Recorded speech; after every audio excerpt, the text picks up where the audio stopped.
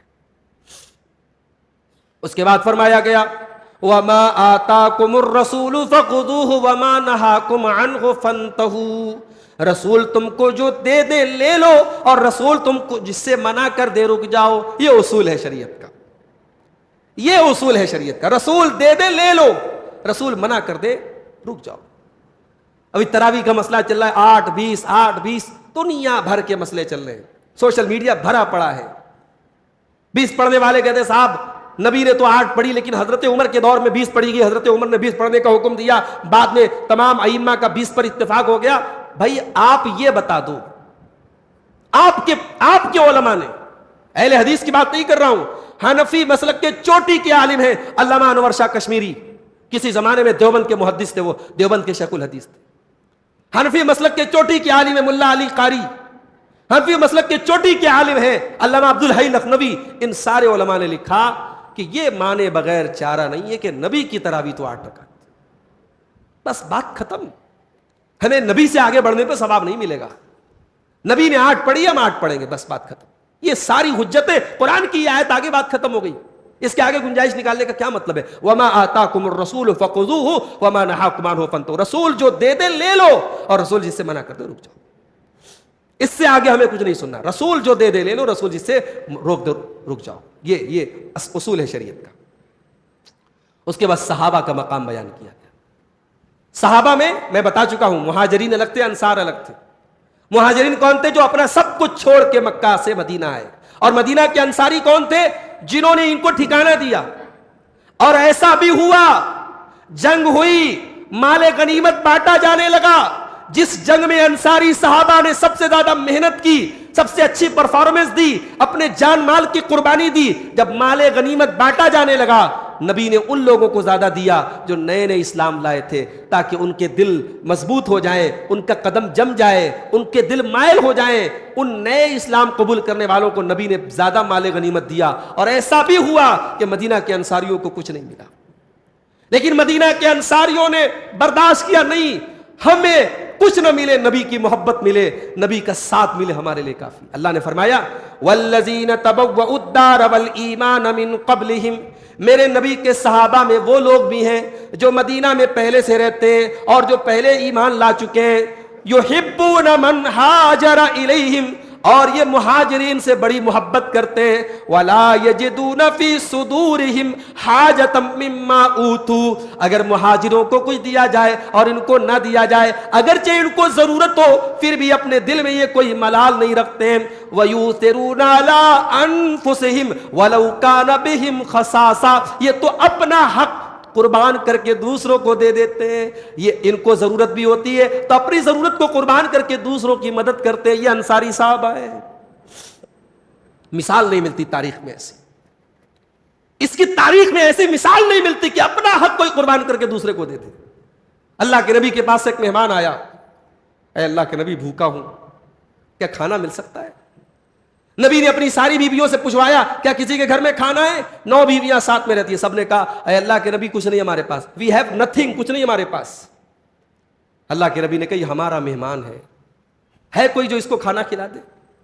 حضرت ابو طلحہ کھڑے ہوئے, کہا اللہ کے نبی آپ فکر نہ کریں, میں لے کے جاتا ہوں آپ کے مہمان کو, میں کھانا کھلاؤں. گھر پوچھنے نہیں گئے چاول بچا ہے کہ نہیں بچا, روٹی بچی ہے کہ نہیں, سالن بچا ہے کہ نہیں, پوچھنے نہیں گئے اہلیہ سے. کہہ دیا اللہ کے نبی آپ فکر نہ کریں, آپ کا مہمان میرا مہمان ہے, میں کھانا کھلاؤں. گھر آئے, بیوی سے بولے مہمان آیا ہے, نبی کا مہمان ہے, مہمان آیا ہے, کھانے کا انتظام کرو. بیوی نے کہا کھانا تو ہے ہی نہیں ہے, تھوڑا سا کھانا ہے, بچوں کے لیے رکھا ہے, ہمارے اور آپ کے لیے تو کچھ ہے بھی نہیں. اللہ اکبر.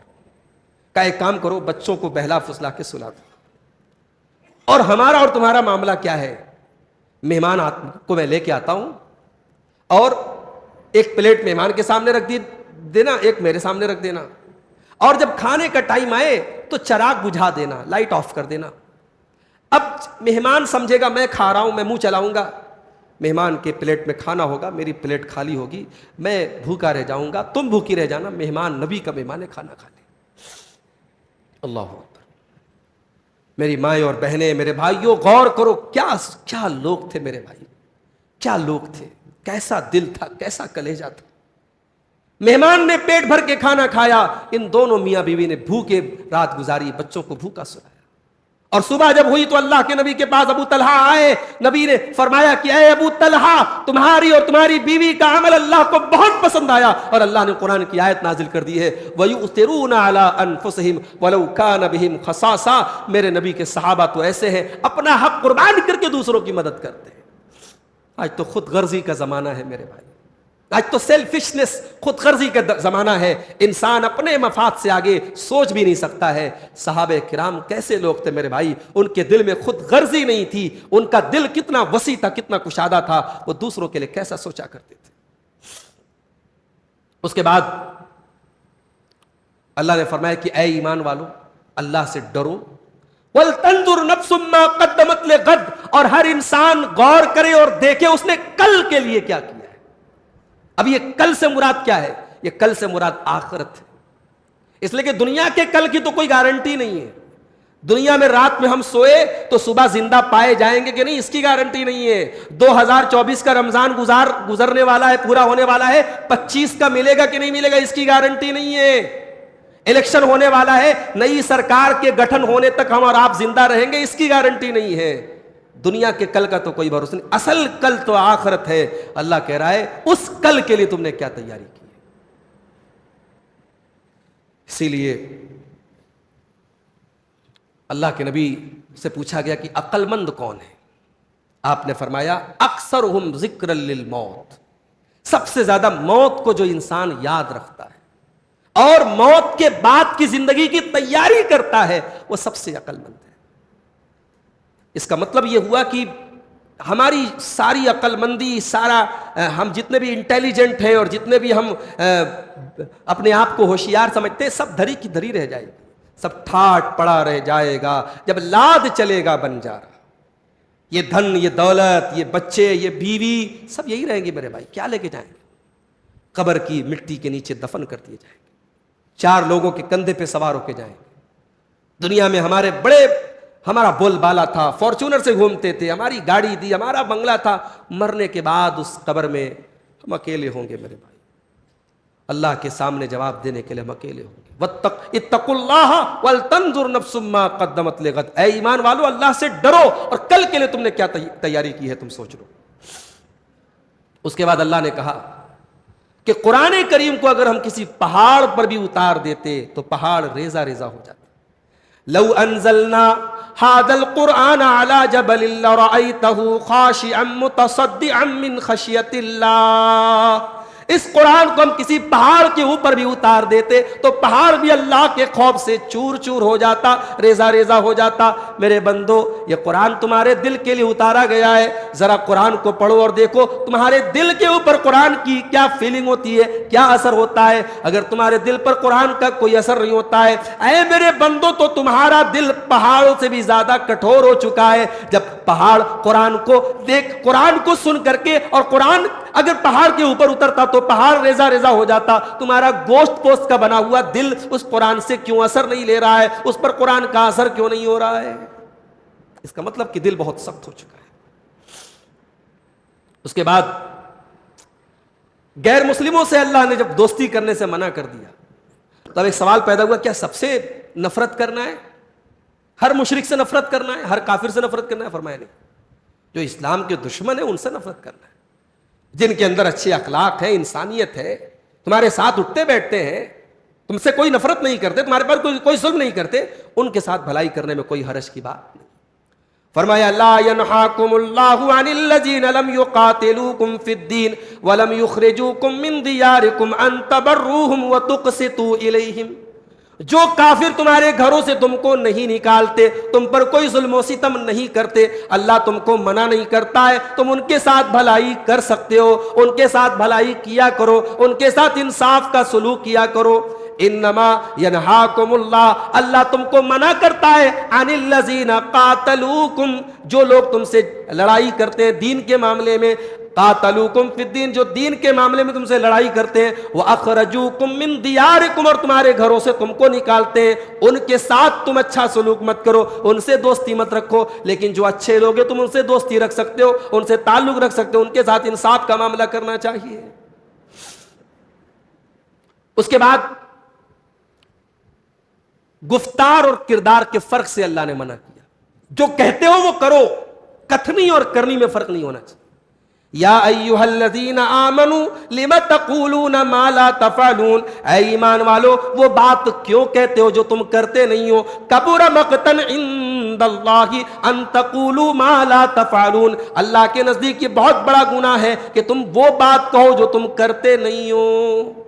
آج یہی تو مسئلہ ہے، غیر مسلم اسلام سے کیوں امپریس نہیں ہو رہا ہے؟ ہماری باتیں بڑی بڑی ہیں لیکن ہمارا اپنا ذاتی عمل کیسا ہے؟ ہم سماج کے لیے ہیں کیسے؟ سماج کو ہم سے فائدہ ہے کہ نقصان ہے؟ دنیا کو ہم کچھ دے رہے ہیں یا دنیا کو ہم پریشان کر رہے ہیں؟ ہمارا پڑوسی ہم سے خوش نہیں ہے، ہم اپنے بھائیوں کو تکلیف دینے میں کوئی کمی نہیں چھوڑتے، ہم دوسروں کی کیا بات کرتے ہیں؟ مسلمانوں کی گلیوں میں چلے جاؤ، مسلمانوں کے محلے میں چلے جاؤ، عدالتوں میں چلے جاؤ، سب سے زیادہ آپ کو لڑائی جھگڑے کے کیس ملیں گے مسلمانوں کے، بھائی کا بھائی سے کیس چل رہا ہے، باپ کا بیٹے سے کیس چل رہا ہے۔ اللہ کہہ رہا ہے یہ مت کرو میرے بندو، جو کہتے ہو وہ کرو، اسلام اتنا پیارا دین ہے اور تم کیسے ہو؟ تمہاری کتھنی اور کرنی میں فرق نہیں ہونا چاہیے۔ اس کے بعد سورہ جمعہ آتی ہے، سورہ جمعہ میں اللہ نے یہودیوں کی ایک مثال دی، فرمایا مثل الذین حملوا التوراۃ ثم لم يحملوها كمثل الحمار يحمل اسفارا، جن لوگوں کو تورات دی گئی مگر انہوں نے تورات کے اوپر عمل نہیں کیا، ان کی مثال گدھے کی طرح ہے جس کے اوپر کتابوں کو لاد دیا جائے۔ گدھے کے اوپر اگر آپ کتابوں کو لاد دیں تو وہ علامہ نہیں بن جائے گا، وہ اسکالر نہیں بن جائے گا، گدھا تو گدھا ہی رہے گا، گدھا تو گدھا ہی رہے گا۔ اس کو آپ کتابوں کا بنڈل اس کے پیٹھ پر لاد دیں، وہ بنڈل تو اٹھا لے گا مگر ان کتابوں کو سمجھ نہیں سکتا ہے۔ اللہ نے کہا یہودیوں کو تورات تو ہم نے دی مگر انہوں نے تورات کا حق ادا نہیں کیا، تورات کے اوپر انہوں نے عمل نہیں کیا، اور یہی ان کی مثال اللہ تعالیٰ نے سورہ جمعہ کے اندر دی۔ اس کے بعد سورہ منافقون شروع ہوتی ہے۔ سورہ منافقون میں اللہ نے منافقوں کا ذکر کیا، ان کی شرارتوں کا ذکر کیا، ان کی برائیوں کا ذکر کیا۔ اس کے بعد اللہ نے فرمایا یا ایھا الذین آمنوا لا تلہکم اموالکم ولا اولادکم عن ذکر اللہ، اے ایمان والو تمہارا مال اور تمہاری اولاد تم کو اللہ کے ذکر سے غافل نہ کر دے، ومن یفعل ذلک، اور جو ایسا کرے گا فاولئک ھم الخاسرون، وہ بہت بڑا نقصان اٹھائے گا۔ اس کا مطلب یہ ہوا کہ جو منافق لوگ تھے وہ کیوں منافق تھے؟ کیونکہ اپنے مال کے چکر میں اور اپنی اولاد کے چکر میں وہ اللہ کے ذکر سے غافل تھے۔ مومن کی پہچان یہ ہوتی ہے وہ اپنے مال اور اولاد کے چکر میں اللہ کے ذکر سے غافل نہیں ہوتا ہے۔ مال کا اپنا حق ہے، اولاد کا اپنا حق ہے، جہاں اللہ کے ذکر کا ٹائم آ جائے وہاں مال کو کنارے کر دیتا ہے، اولاد کو کنارے رکھتا ہے، اللہ کے ذکر میں کوئی کمی نہیں کرتا، اس سے غافل نہیں ہوتا ہے۔ اس کے بعد تقوی کی فضیلت بیان کی کہ جس انسان کے اندر تقوی پیدا ہو جائے، وَمَن يَتَّقِ اللَّهَ يَجْعَل لَّهُ مَخْرَجًا، جو اللہ سے ڈرے گا اللہ ضرور اس کے لیے مصیبتوں سے نکلنے کا راستہ بنا دے گا، وَيَرْزُقْهُ مِنْ حَيْثُ لَا يَحْتَسِبُ، اور اللہ وہاں سے روزی دے گا کہ وہ سوچ بھی نہیں سکتا۔ لوگ پوچھتے مولوی صاحب روزی روٹی کے لیے دعا بتا دو، مولوی صاحب بڑی پریشانی میں کوئی، ارے دعا بعد میں، قرآن دوا بتا رہا ہے، تقوی پیدا کرو اپنے اندر۔ تم ایک ٹائم اللہ کو یاد نہیں کرتے، تم حرام حلال کے اندر کوئی تمیز نہیں کرتے، تمہاری زندگی میں اللہ کا ڈر نہیں، تقوی نہیں، دینداری نہیں، اور تم چاہتے ہو صاحب کی روزی روٹی برسنے لگے اور مصیبتیں ختم ہو جائیں۔ اللہ نے کہا تقوی پیدا کر لو، سارے مسئلے حل ہو جائیں گے۔ تقوی پیدا کر لو، ہم تمہاری مصیبتوں کو دور فرما دیں گے۔ اس کے بعد آخری آیت بیان کر کے بات ختم کرتا ہوں۔ اللہ نے فرمایا یا ایھا الذین آمنوا قوا انفسکم واہلیکم نارا، اے ایمان والو اپنے آپ کو اور اپنی فیملی کو، اپنے پریوار کو جہنم کی آگ سے بچاؤ۔ آپ جانتے ہیں کہ ہم سب اپنی فیملی سے بہت پیار کرتے ہیں۔ چھوٹا بچہ ہوتا ہے نا، کہیں گر جاتا ہے، چوٹ لگ جاتی ہے، مار لگ جاتی ہے، ماں کو پتہ لگتا ہے، ماں بے چین ہو جاتی ہے، ایک مرتبہ میں سفر میں تھا، میری بیچ والی بچی عنایہ حریم جو ہے اس کو کہیں چوٹ لگ گئی، اس کی انگلی کٹ گئی. وہ جو ہوتا ہے نا ماجھا، پتنگ والا ماجھا جو ہوتا ہے خطرناک ہوتا ہے، چائنا والا ماجھا، اس سے اس کی انگلی کٹ گئی. اب وہ ویڈیو کال پر بچی کا وہ کٹی ہوئی انگلی مجھے اہلیہ نے ویڈیو کال پہ دکھائی. اب میں سفر میں تھا، میں پریشان ہو گیا، بیوی میری رو رہی ہے. بھئی چھوٹے بچوں کی انگلی میں کٹ لگ جائے تو ماں باپ بے چین ہو جاتے ہیں. ہم چاہیں گے کہ ہمارے بچے جہنم کی آگ میں جلیں؟ اللہ تبارک و تعالی ایک فیملی اور ایک پریوار کی جو محبت ہمارے دلوں میں ہے، اللہ اس کو اپیل کرتے ہوئے فرماتا ہے کہ اے ایمان والو، اپنے آپ کو بھی جہنم کی آگ سے بچاؤ اور اپنے گھر والوں کو بھی جہنم کی آگ سے بچاؤ. اپنے ایمان کی بھی فکر کرو، اپنے پریوار کی بھی فکر کرو. یہ مت سوچو بچے بڑے ہو گئے وہ جانے ان کا کام جانے، بیوی کی بچی کی شادی کر دی وہ جانے اس کا کام جانے. اپنی بچیوں کی، اپنے بچوں کی، ان کے ایمان کی، ان کے عقیدے کی فکر مرتے دم تک کرو. تمہارے کندھے پر اللہ کی بہت بڑی امانت ہے میرے بھائی. اللہ نے اگر آپ کو صاحب اولاد بنایا ہے، اللہ نے بہت بڑا کرم کیا ہے آپ کے اوپر.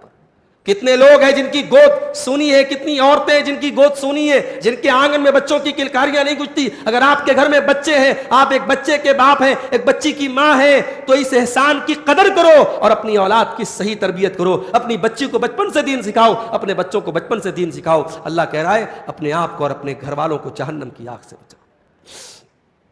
دنیا کی آگ پیٹرول سے جلتی ہے، ڈیزل سے جلتی ہے. دنیا کی آگ کوئلے سے جلتی ہے. جہنم کی آگ کس چیز سے جلے گی؟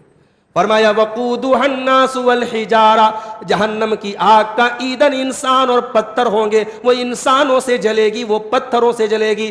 علیہا ملائکۃ غلاظ شداد لا یعصون اللہ. اور اس جہنم کے جو داروغہ ہوں گے، اس جہنم کے جو کیئر ٹیکر ہوں گے، جو اس کے رکھوالے ہوں گے، وہ بڑے سخت قسم کے فرشتے ہوں گے جو اللہ کی کوئی نافرمانی نہیں کریں گے. وَيَفْعَلُونَ مَا يُؤْمَرُونَ، وہ اللہ کے ہر حکم کی بات مانیں گے، ہر حکم کی فرما برداری کریں گے.